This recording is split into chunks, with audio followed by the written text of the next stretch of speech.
ब्रह्मानन्दं परमसुखदं केवलं ज्ञानमूर्तिं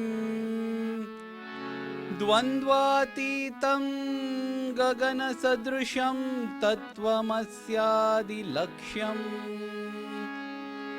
एकं नित्यं विमलमचलं सर्वदी साक्षिभूतम् भावातीतं त्रिगुणरहितं सद्गुरुं तं नमामि सद्गुरुं तं नमामि सद्गुरुं तं Namami. I offer my most humble salutations at the lotus feet of the Satguru, who is an embodiment of Brahmananda, the ultimate Ananda, Parama Sukhadam, the one who confers ultimate happiness, Kevalam, pure consciousness, Jnana Murtim, the embodiment of Jnana or highest wisdom, Dvandva Titam, one who is beyond the dualities, Gagana Sadrisham, is all pervasive like the sky. Tattvamasyadi Lakshyam, one who teaches us the goals, the four goals of life. Tattvamasi, Aham Brahmasmi, Ayamatma Brahma, and Prajnanam Brahma. Ekam, the one. Nityam, permanent. Vimalam, pure. Achalam, steady. Sarvadi, present everywhere. Sakshi Bhutam, the eternal witness. Bhavatitam, one who is beyond all feelings. Triguna Rahitam, without any of the gunas, beyond the three gunas of Sattva, Rajas and Tamas. Such a Satguru, true Guru, I offer my salutations. On this holy Guru Poornima day, it is indeed a great blessing, a blessing of the highest sort, that we have all gathered at the lotus feet of our Guru, our Satguru, Bhagwan Shri Satya Sai Baba. It is something that we should always be grateful for, that we have a Satguru. It was sometime in the year 2013. We had all been to the Himalayas, and this was fresh after Bhagwan's Mahasamadhi. So when we went to the temple of Kedarnath, it was a 14-kilometer trek back then. Climb up to the temple, it's on top over there, and amidst all the snows, the temple of Kedarnath, we came to know that there was one Kedar Baba, a Kedar Baba who resided behind the Kedarnath temple. And a lot of people said that he has a lot of powers, he is a very divine being, he's a great guru, you should all go and meet him. Now personally, I wasn't very keen to go and meet any guru or anybody, but we were a group of 18, and like it happens in democracy, majority wins. So majority decided, no, we should go and meet him. And therefore I had to also go through. So the 18 of us went behind the Kedarnath temple. There was a tent in which there was a big flame. There was a kind of yagna fire. And there he was seated, Kedar Baba. He was wearing one dhoti and one banyan. Very thin, frail body, long beard. And he was squatting in front of that fire, and he was just sitting. And his eyes were so sharp. And everybody was entering into that tent. Me and my wife were a little hesitant, because why another guru? So he said, everybody can come in. You will not be forced to worship anybody else other than whom you love only. So come in, he said like that. So I thought it was interesting. So I also entered the tent, and we all sat. And he said, so why have you come? What do you want to do? So we said, shall we chant Vedam? He said, yes, chant Vedam. And we all chanted Vedam, just like we did now. And then he said, now what? said, can we do bhajan? He said, yeah, do bhajan. And we did bhajan. After that, he asked, now what? Nothing, that's it. And I was thinking, that's it, we'll go, that's all. But then there were some people who said, Babaji, we want to ask you some questions. He said, okay, ask. So then they asked so many questions. I don't remember all the questions and the answers, but one question and answer just stuck. It remains in my mind and my heart, and I think it shall remain with me forever. One devotee said, Babaji, I don't know if you are aware, our Guru has left, she said. She was referring to Mahasamadhi, Swami's, on April 24th, 2011. So she said, our Guru has left, so we want to know from you what we should do now. And till then, this Kedar Baba, who was simply sitting silent and just talking in neutral tones, he suddenly flared up. No, I can't forget that scene. His eyes became big, glowering. And he said, Murkh, he said. Murkh means you fool. You fool.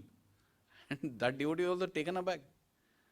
She thought that she was representing everybody and just, he said, Murkh, kya roop guru hota hai? Kya roop avatar hota hai? Is the form the avatar? Shabd avatar hote hai.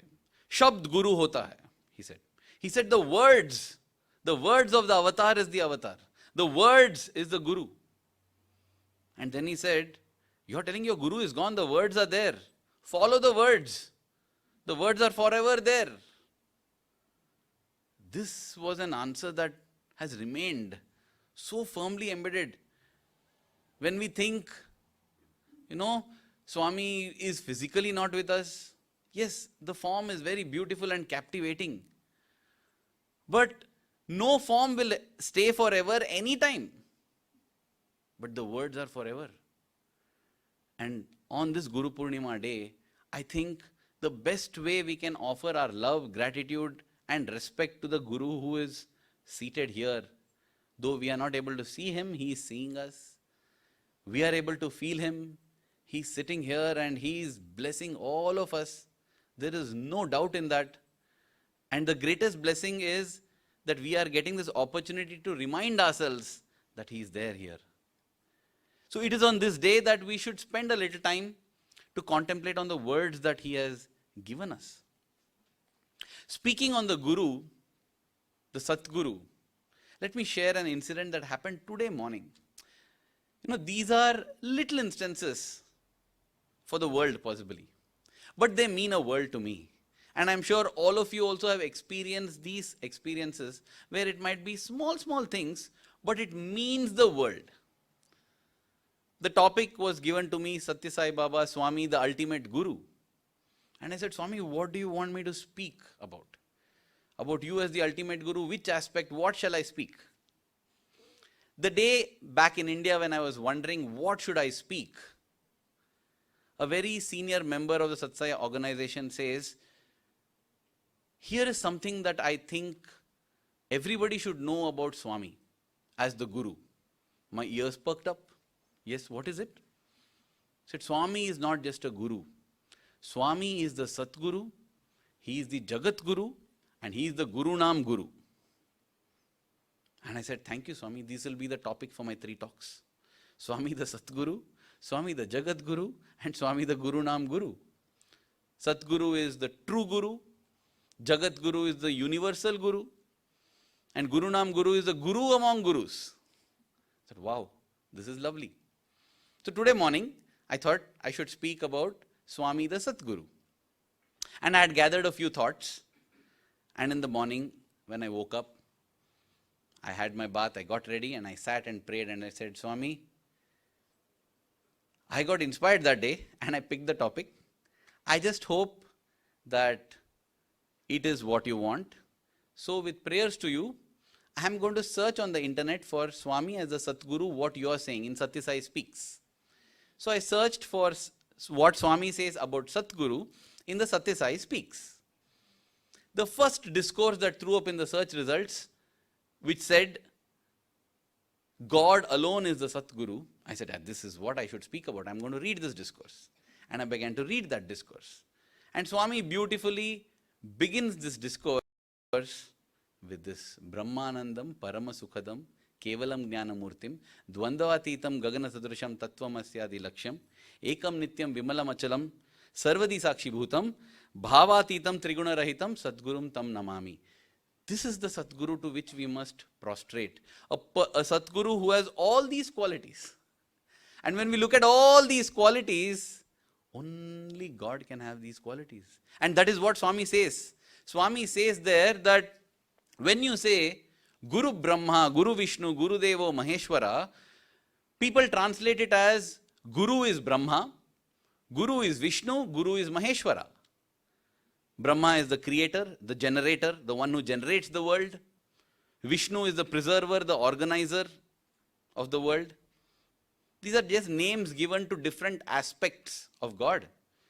And Shiva, Maheshwara is the destroyer, who destroys. Creates, organizes, destroys. Swami says this is what it is. Generation, organization, destruction. G-O-D, God. Swami says it doesn't mean that your Guru is Brahma, Guru is Vishnu, Guru is Maheshwara. No, it means that Brahma is your Guru, Vishnu is your Guru, Maheshwara is your Guru. God is your only true Guru. That was the message in the discourse. And I said, Swami, I'm going to speak about this. And then, dear brothers and sisters, comes the punch. The punch that just knocked me flat, that my eyes moistened and a smile just blossomed on my face. I look at the date on which that discourse is delivered. See, Guru Poornima, related to the moon, is a lunar festival, which means it doesn't fall on the same day every year. Every year it falls on different days, depending on the moon, because it's a lunar calendar that is being followed. Now, that discourse was delivered on the Guru Poornima day in 1985, and the date was 2nd of July. And today, we are in 2nd of July.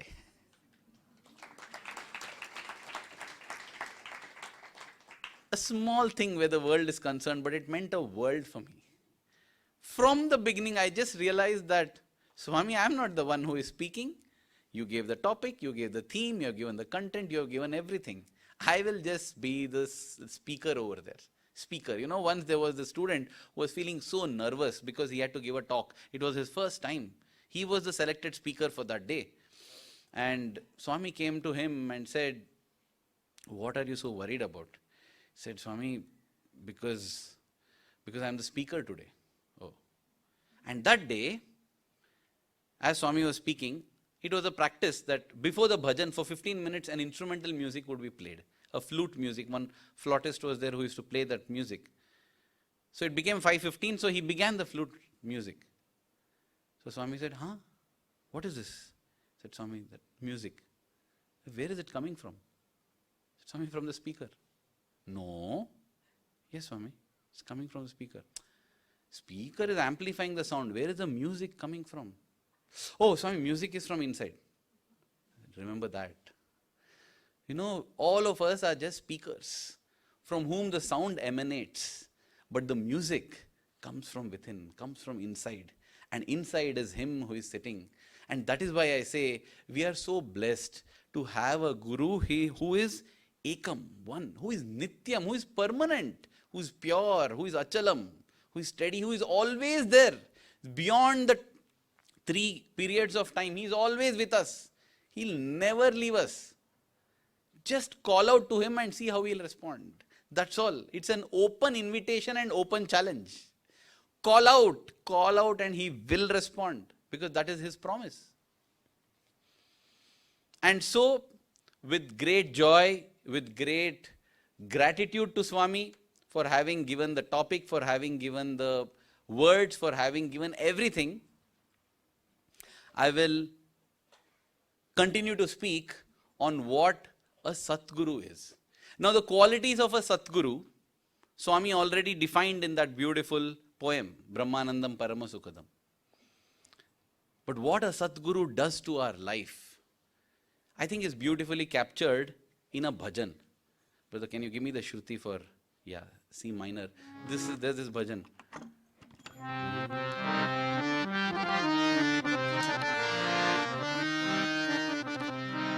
Sadguru Brahma Sanatana He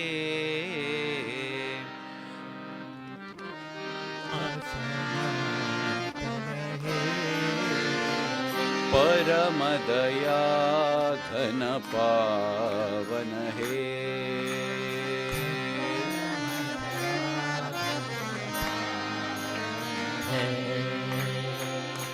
Janmaja Dukha Vinashana He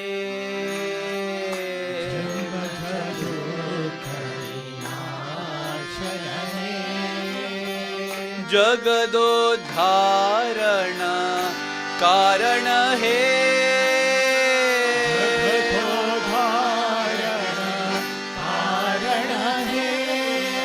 Sai Krishna Janardhana He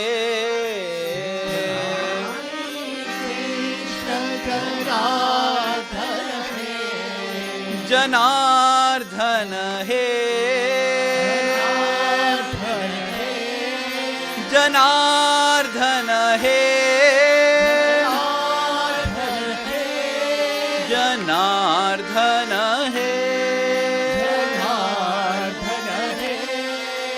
Sai Krishna Janardhana He Sai Krishna Janardhana He Bhava Bhaya Jaladhi Taran He Bhava Bhaya Jaladhi Taran He Bhava Bhaya Jaladhi Taran He Bhava Bhaya Jaladhi Taran He Sadguru Brahma Sanatana He. In this beautiful bhajan, the power, the magnificence, the blessings of the Satguru are embodied. He is Sanatana, he is eternal. Paramadayagana, he is the ocean of mercy. Janma Judukha Vinashana hai. He destroys the sorrows and pains and the karmas that we are carrying from multiple lifetimes. Jagadodharana Karana hai. He is the cause, the reason for the Jagadodharana, for the emancipation of the entire world. Not only does he emancipate us at an individual level, but he uplifts the entire world. Sai Krishna Janardhana He. Bhava Bhaya Jaladi Tarana He. He helps us cross the ocean of samsara. And not, there is this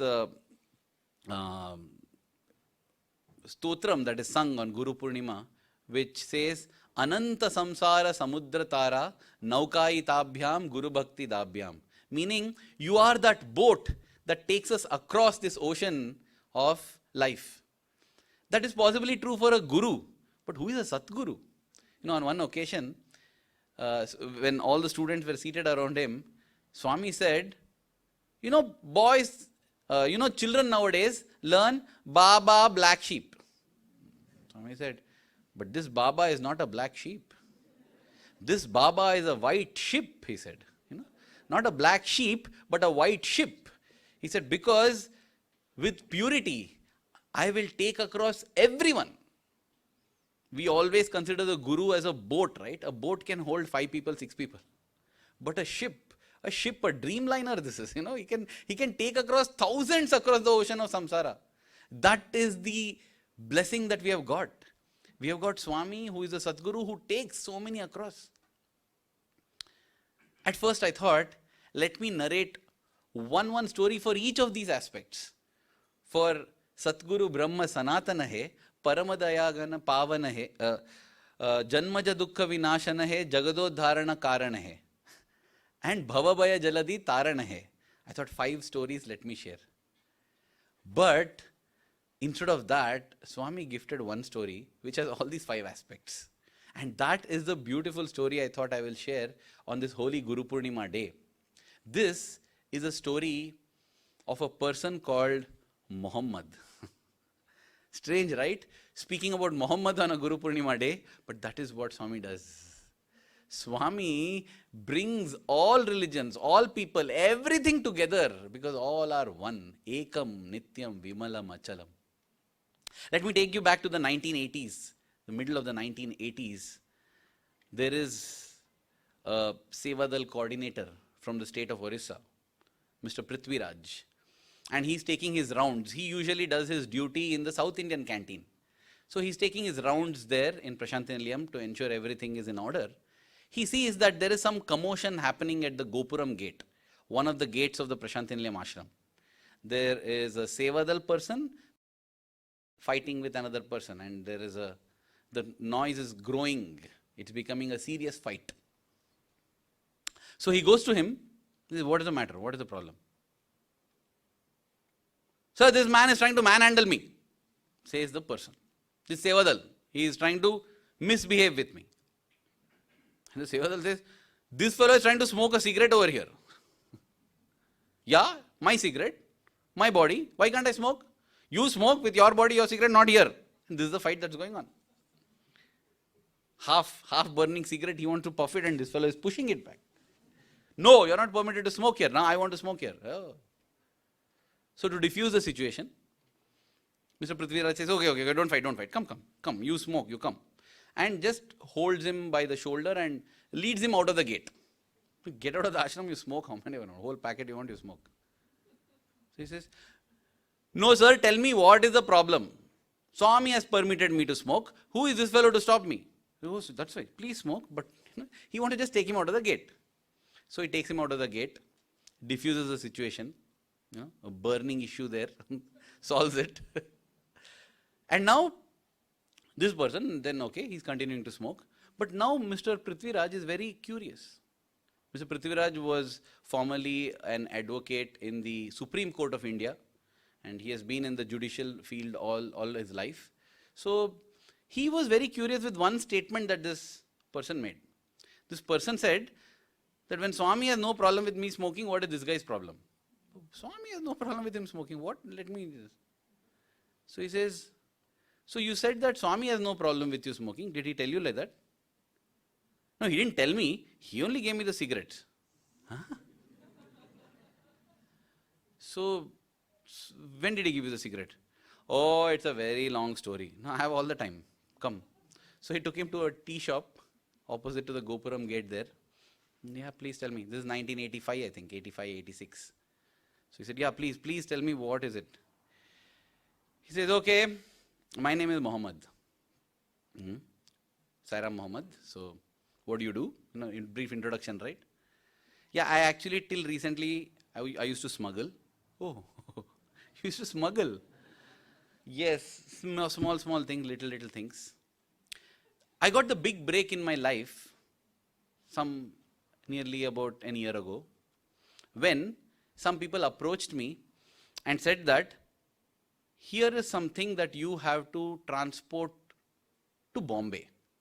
To Bombay, where were you staying? I am a native of Kerala, Calicut, Kozhikode. Kozhikode, Calicut, it's a city in the state of Kerala in India. So I am from there. And they wanted me to transport few boxes of something to Bombay. By sea. By sea, it's about nearly 900 to 950 kilometers from Calicut to Bombay. How? I have a rowing boat. You're going to row all the way from Calicut to Bombay? Crazy. That's what I told them also. So it's crazy. But then they said they will give me 1 lakh rupees. 1 lakh was princely sum back then. It was like about 40 to 50 lakhs of today. For a poor man, that's enough to set entire life. So we'll give you 50,000 in advance and 50,000 after the job is completed. Okay, what is the job? I have to reach these boxes to Bombay. Yeah, what's in the box? That's the thing. So he opens it up.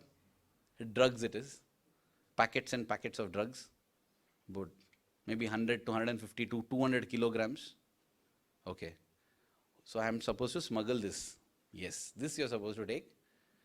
Our people will be there in Bombay to receive you and receive all of this. So once they get the thing safe, 50,000 more you'll get. In advance 50,000 for all the risks that you're taking. I thought, okay. Very, very risky. It'll take about 8 days itself for him to row all the way till Bombay. 8, 9 days it'll take of rowing for 15 hours a day. But do that, you're done. You can fly back maybe by flight after doing that, You can leave the boat there in Bombay. Who cares about the boat? Because this is going to make your life. Wow. And they paid the advance as well. So he said, okay, I'll make preparations. So he had to prepare his boat. And by the way, I think I should state this disclaimer before, because this is such a fantastic story. I heard this from Mr. Prithviraj himself. And I went and asked him this story because I heard this first time in Bhagwan's presence in Trai Brindavan. It was narrated by Mr. Sanjay Sahni, who was then a lecturer in the Department of Commerce in Brindavan.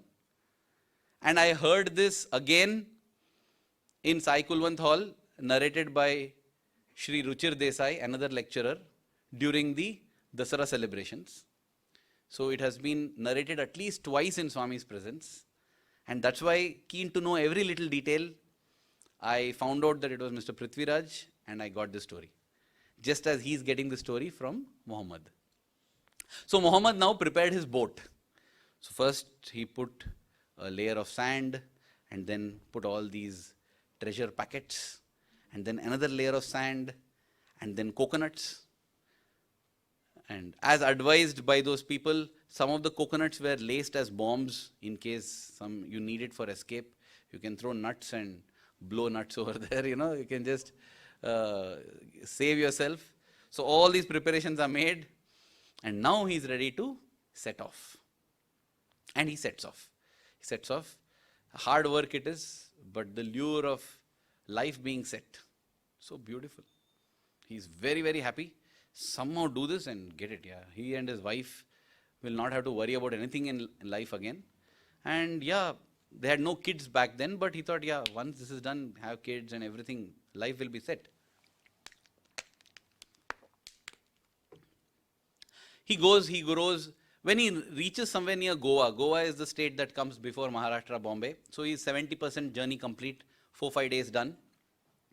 As he's nearing there, he's spotted by the coast guards. So suddenly he sees there are a few coast guard motorboats coming towards him. And now is the time to deploy his coconut bombs and hopefully come out of it unscathed. Otherwise, if he's caught, he's gone. It's all done. So as he's worried, he's preparing. He's seeing the motorboats come towards him. Suddenly, a motorboat comes from behind him. Who is this? And there, on the stern of the boat, there is a person standing like that, folded hands, wearing a long, flowing white robe, tall person, and long hair which has been again tied in a cloth, having one joli bag on his shoulders and standing like that, and the boat is coming. And he's like, oh, who is this person?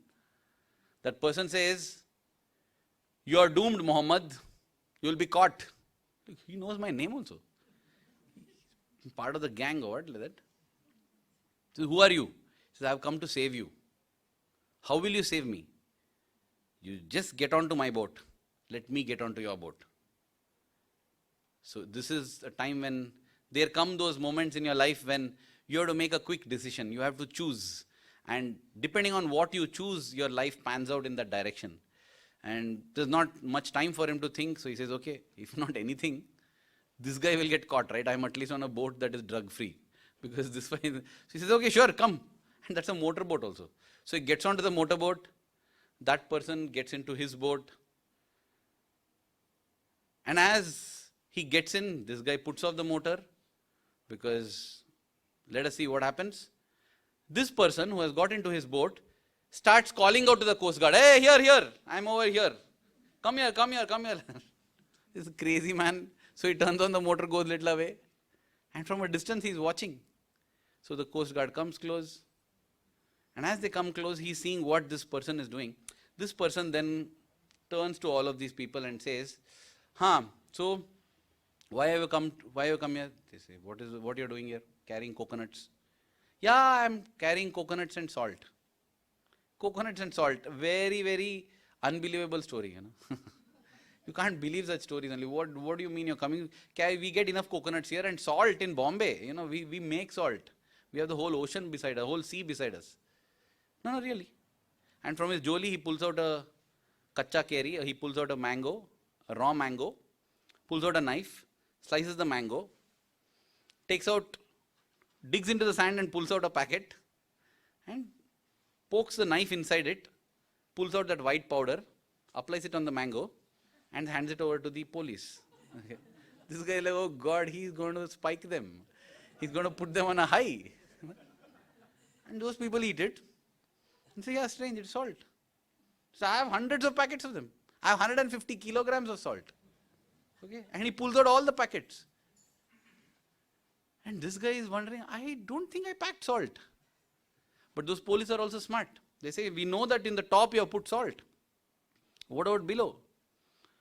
So right in front of all the police, right in front of this Muhammad who is at a distance, this man pulls out the packet, cuts it and says, salt, empties it into the ocean. Takes another packet, cuts it, salt, empties it into the ocean. Salt, and he's emptying. He's emptying packet after packet after packet and then picks the whole thing and says, actually I don't need it, and dumps the whole thing into the ocean. It's like mad fellow, This fellow has just damaged the whole consignment. But it is so, he's just stunned, he's just amazed, he just doesn't know what's happening. This is how the Guru, Swami says, Swami, the way he enters into our life, he enters through a miracle, chamatkar. But the chamatkar is just the marketing, it's just the entry. After that, the process of sanskar begins, where we are getting refined. Then we are taught paropakar, help others. Finally, we get sakshatkar. These are the stages in which our Guru, our Sadguru uplifts us. And Muhammad was experiencing the marketing phase, the first phase, chamatkar. But this was a chamatkar that he didn't want. He said, I would prefer somebody who can convert salt to hashish maybe, not marijuana to salt. This is bad. This guy is converting it back to, he's just done. And then the police leave thinking this is some crazy nut. And now this fellow comes back and he says, how did you do that? Yeah, everything is possible. The other is reverse is also possible. Can you make salt into this? Everything is possible. Let's become business partners then, He thinks, cool, I'll get salt here, you make it the other way, and then I don't know how you're doing it, but he says, no, but this is not my business. Okay, whatever business he's doing, it must be profitable. So he says, fine, whatever is your business, you tell me, I'll get into that. He says, my business is the business of heart. So you think this guy is some organ smuggler or something, okay? He says, so you smuggle hearts? He said, no. Business is very simple. You give me your heart, I'll give you my heart. Didn't understand. Muhammad doesn't understand. He has not heard these sentences any time in his life. He says, look Muhammad, you and your wife don't have children. You know why? Oh, he knows that I have a wife. He knows that I don't have children. Why? Because you are ruining the lives of so many children with drugs and all these smuggling things that you do. Stop it, then you will have children. Oh. These are stunning revelations. The process of sanskar has already begun after the chamatkar. And as he stands there on the boat, he says, stop doing everything, start fishing. But he's thinking, I don't have fishing nets, I don't have anything. He says, you take my boat. Fishing net is also there. You take, proceed. Yeah. He's ready to exchange a boat. He says, no, but see, you don't understand. There are guys waiting for me in Bombay. If I don't deliver, no, they are not waiting for you in Bombay. They are in jail already. Huh? I know. By now, all the stuff that this old man has done, right? He believes that his friends are in jail. They are all caught, all are gone. You were the last fellow left to be caught and I have saved you. So now go back and start life afresh. He's very happy. He's already got 50,000 rupees. He's got a free motorboat. He's got fishing nets. He's been saved from the police. Awesome, great. Good start to a new life. So he says, okay, I'll head back. What about you? You don't worry, I'll go. And he takes that rowing boat and he goes, just disappears. He wonders how can a man row so fast. Anyway, he goes back, travels back now in a motorboat to Kerala. And Muhammad reaches back Kerala, and this thing now sticks in his head. Though he is going about his life, he just cannot forget. One thing I forgot to tell is, he asked this gentleman, where do you stay? I'll come and I want to meet you. So that old man gives him an address and says, this is the address where I stay. You can come and meet me. And that address is there with him. So he has gone back. Ever since he goes back, he's always thinking of this encounter with this old man. And months pass, 3-4 months, and then the burning desire, I want to go and meet this person. That's an address in Bombay that he has given. I want to go and meet him. I want to go and meet him. So when all this happens, because it's not just about saving him from the smuggling thing, right? He's told him things about his life, knew his name. This is very, very bizarre, very mysterious. When such things happen, this is how God calls. My whole family, like it was said that from birth I'm a devotee. Like from birth I've been seeing Swami's photo in my home. I used to wonder who this is. Because in the altar, there are all gods there, There's Shiva, there's Ganesha. And all the gods I know, by observation, are either idols or paintings. They're either idols or paintings. Only one photograph is there. This hero. Orange robed, afro haired hero. His photograph. I'm like, how come God's photograph is there? No other gods have photograph. All have only statues or paintings. So I used to wonder, who is this? And my father said, no, he's God. His photograph is there because he's alive now also. You want to go and meet him? I said, yeah, I want to meet him. That's it. So he became God. I never had a how can Swami be God, questioning him. I'm a free devotee, free devotee. Because others will tell, if you are God, you save my mother. So they get a miracle and then they become devotee. They offer their devoteehood in return for a miracle. If you are God, I should get job over here. I get job and I become devotee. I know nothing. Oh, you're God, okay, free devotee. Free Kamal. God got me free. But the thing is, it's only later on I found out people have doubts whether he's God or not and all that. But how did my family get to know Swami? My uncle, my father's eldest brother, he got a transfer to Calcutta back in 1960s. And when he got the transfer, he didn't want to go to Calcutta because back then, going from Bangalore to Calcutta was akin to going to another country itself. And he was settled in Bangalore, he didn't want to go to Calcutta. So he didn't want to go. When he was very worried, he tried everything. He tried money, he tried influence, he tried power, he tried to talk to somebody. Nothing worked. He had to leave. And he was so upset, he sleeps. In his dream, he sees a person coming with a bull, playing a Shahnai. It's a common sight in South India. They are called Haridasas. They keep walking about in society, singing the glory of God. They are supposed to be society's reminders that, hey, whatever happens, whatever you're doing, whatever work you're doing, whatever you're engaged in, don't forget God. The ABC of life is always be careful. The DEFG of life is don't ever forget God. Don't ever forget God. And these Haridasas go about reminding. And in gratitude for the service that they do, here and there some people give them food, some people give them money, that's all.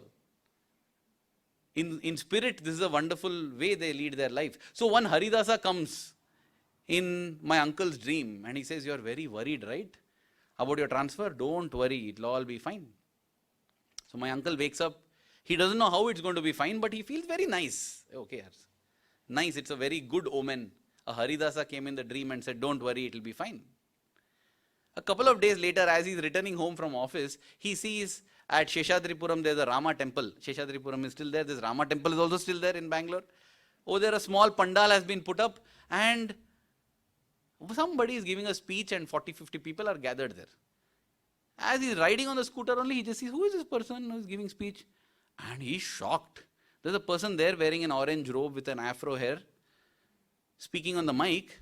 And my uncle is shocked because this is that Haridasa who came in the dream. Just imagine that, huh? You dream of some person in your dream and you see that guy giving speech next day. So he gets on and hey, who is this? Who is this? So he gets to know all the stories.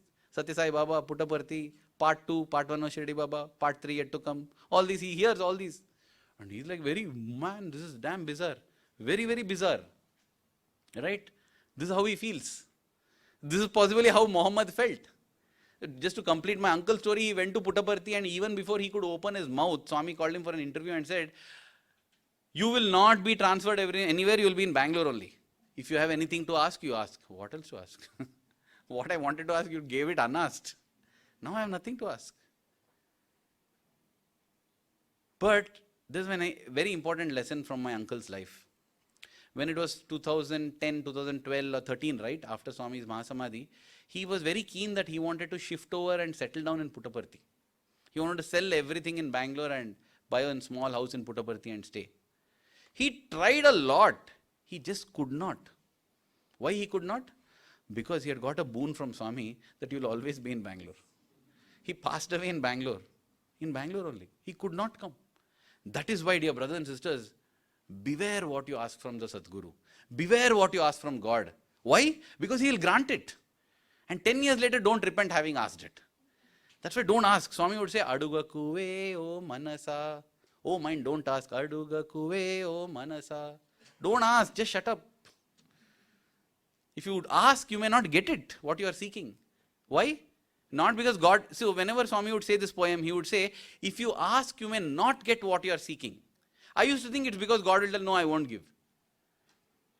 That is not the reason why you will not get what you are seeking. The reason is because you fool, you yourself don't know what you want. When you reach 10th grade, you feel 10th standard board exam, that is the most important, that is what you seek, but that is not what you seek. At different stages in your life, different ages in your life, different times in your life, different circumstances in your life, you ask for different things and these things keep changing. And every time you feel, if I just get this one thing, it's enough. No, it's not enough. The moment you get that, you want something else. And that is why Swami says you will not get what you are seeking. Because what you are seeking, God knows. What is it? Happiness. Permanent happiness. You just want to be happy, that's all. That God knows. That's why Swami says, don't ask, because you will not get what you are seeking. Because you never have asked. Just let us think in our own lives. How many times have we said, Swami, I want happiness? No. We have always asked for something else only. Never we have asked happiness. While all the time what we are seeking is happiness. And then Swami says the next line in the poem, unasked you will get what you seek. Because God knows what we need and He will give us. That's why Swami says, don't ask. That is what I said as an aside, a lesson from my uncle's life. But when such incidents happen, when such miracles happen, you are just dumbstruck. How do you explain it? That was how Muhammad was. He was just dumbstruck with all this happening. So he travels, he goes to Bombay, goes to the address. There's a magnificent home there, lovely building, and so many people are visiting. But oh, some big shot this guy is, huh? Big shot. So many people are visiting. So he also goes. And as soon as he enters, he sees a memorial for his friend. There's a statue, which means he's dead. So he begins weeping. And the person there asks, what happened? He says, my friend. Your friend? Yes, he's not just your friend. He's a friend for the whole world. It's a Shirdi Baba temple over there, okay? In 1985, he's going and crying there. In the temple. Mr. Prithviraj later told me that he visited this temple also, later on, in Bombay. So he's crying there and telling, so he says, no, he's not just your friend, he's your friend of the whole world. Both are talking different languages. He says, yeah, but when did he pass on? I didn't know. When did he pass on? 1918. Not possible at all. Last year I saw him at sea. You saw him at sea? Yeah. He came, he saved my life from this. And then that person says, boss, what you have had is a miracle, man. This person physically body left 19. That's why I say, hey, Swami is there here. He doesn't. 2011, like 1918 for Shri Baba, we put 2011 for Satsai Baba. No, he's there. He was there before, he will be there future, he is there now also. Then Muhammad realized, my God, woof.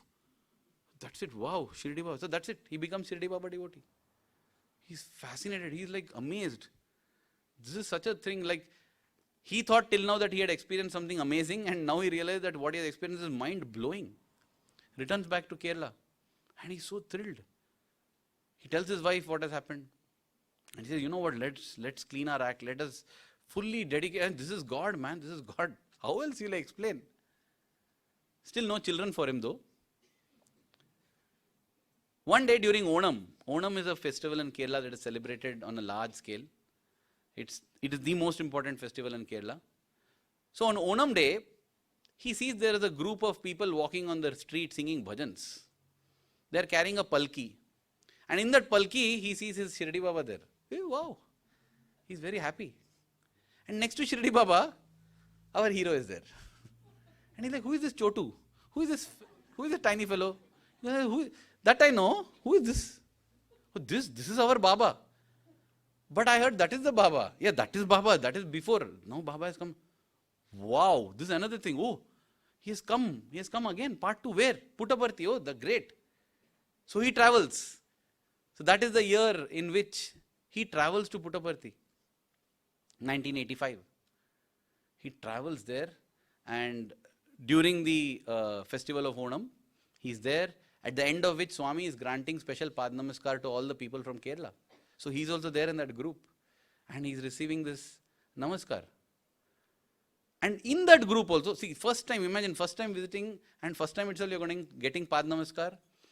And in that, Swami selects a few people from Kerala for interview, and Muhammad is selected. Wow, he's so thrilled. He goes into the interview room.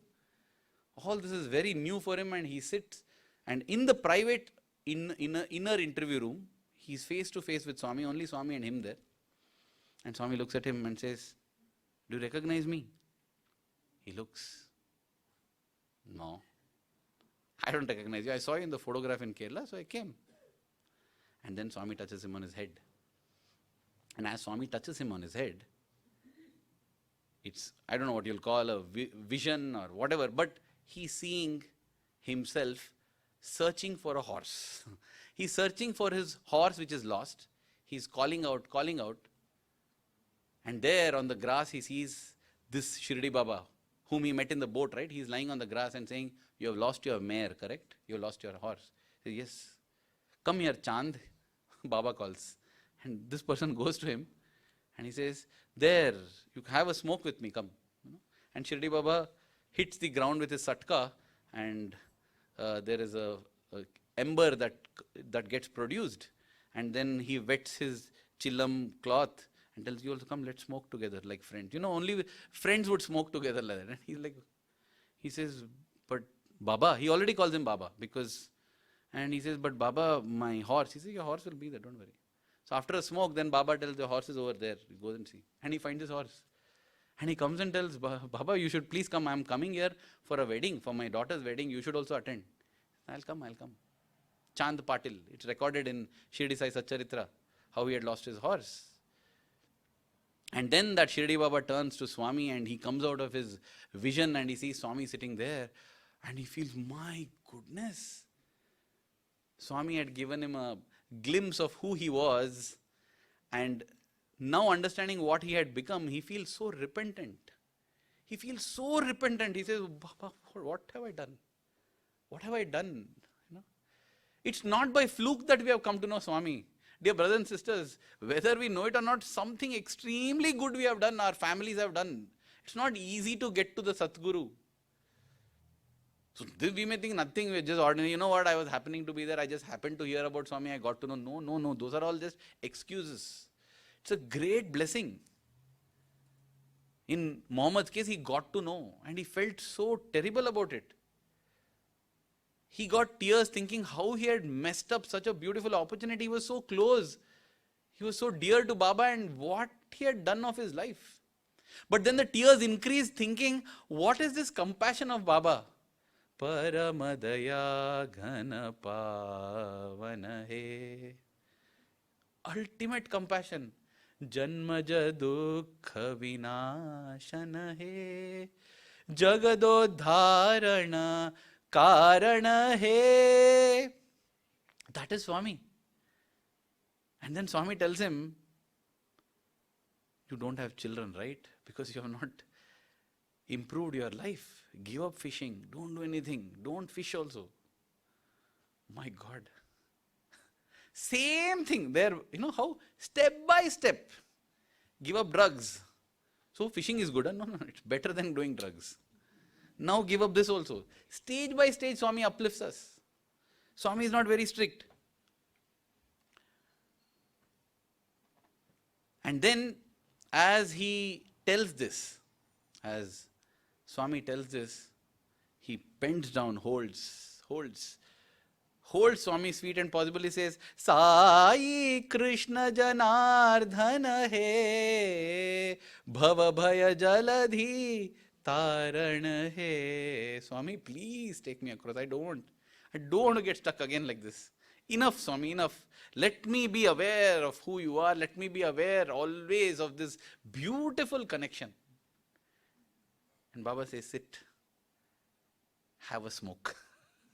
Swami waves his hand and creates 3 cigarettes and says, for old time's sake, this is bhakti, this is karma, this is jnana. Take all these and that's it. And he says, that was the final bhakti cigarette that I was smoking. That's it. That's what it is. 5 years later, 1989, Mr. Prithviraj is in the same South Indian canteen. He's walking around, same Sevadal coordinator duty. And he sees one gentleman coming up to him in white kurta, pajama. Sairam, sir. Sairam. You didn't recognize me? No. Muhammad. 3 cigarettes. Oh, huh. Oh, how are you, Muhammad? Very fine, sir. I come every year for seva. And you're smoking? That was the last. Bhakti cigarette was last. Never smoked after that. Wonderful. How is your family? What do I say, sir? Every year after that, I've had 1 kid. Now if Swami gives me interview, I'll tell Swami, enough, I don't want anymore. 4 children I have now. 86, 87, 88, 89. 1, 1, 1, 1. That was the story of Muhammad, and I don't know wherever Muhammad is, what he's doing, but this is the Satguru in whose presence we are. He's capable of anything. You would tell, I can make sky into earth, earth into sky, girl into boy, and look and tell, shall I make you girl? No, Swami. That boy would get petrified and say, no, don't, Swami. What if he makes me up really, But that is the power in whose presence we are. That is the Sadguru, and therefore, let me go back to the discourse on the 2nd of July 1985, because I feel it's so significant, and I feel that was Swami's blessings that got it today morning. Swami says that the Guru will take care, but you just do 4 things that will help you in getting closer to the Guru. What are those 4 things? Swami says the first, Tyaja Durjana Samsargam. Give up bad company. Give up. Instantly. Swami would say, if there's a cobra in your hand, will you slowly release it or just throw it off? Throw it, right? That is how you should throw bad company. Avoid bad company, ABC of life. Give up bad company. And what is bad company? What is bad company? Swami gives a very clear, simple definition. Anything that takes you towards Swami, takes you towards God, is good company. Anything that takes you away from Swami, away from God, is bad company. That's all. So easy. You don't have to go and ask, that friend, is he good or bad? Is she good or none? With that person, do I feel closer to Swami? Do I feel more love for Swami? Do I feel like working for Swami? Do I feel inspired? Do I feel nobility in my heart? Do I feel dharma, shanti, prema? Good company. Simple. Because practically we can't have more than 5 friends, 5 close friends. You only think in your school, in your colleges, even when we become adults, 5 friends are maximum that we can have. More than that we can't sustain. In school we call them best friend. This is best friend. Oh, who was your friend? All our friends. But this is best friend, only 2 best friends. That best friend is actually the friend, because with them we spend most of the time. Think of the 5 people closest to you, and remember, you are a combination of that. You are 20% of each of them. Or depending on the time you spend with them, that much proportion. But you are a combination of those 5 people with whom you spend maximum time. Do you want to be them? If you don't want, then don't keep that company. Make all those 5 those who take you closer to God, and that is good company. That is first. Tyaja Durjana Samsargam. Second, Bhaja Sadhu Samagamam. Keep the company of good. Do satsang. And when I say company, it's not just about people. It's about the thoughts that we keep. So be in touch with good thoughts. When you go to YouTube, watch again those things that make you grow in your love for Swami. Sometimes I watch some movie song I hear. But you know what? Some of these are so beautiful. I just remember Swami only. I just remember Swami. The lyrics and the visuals might be something else in the movie.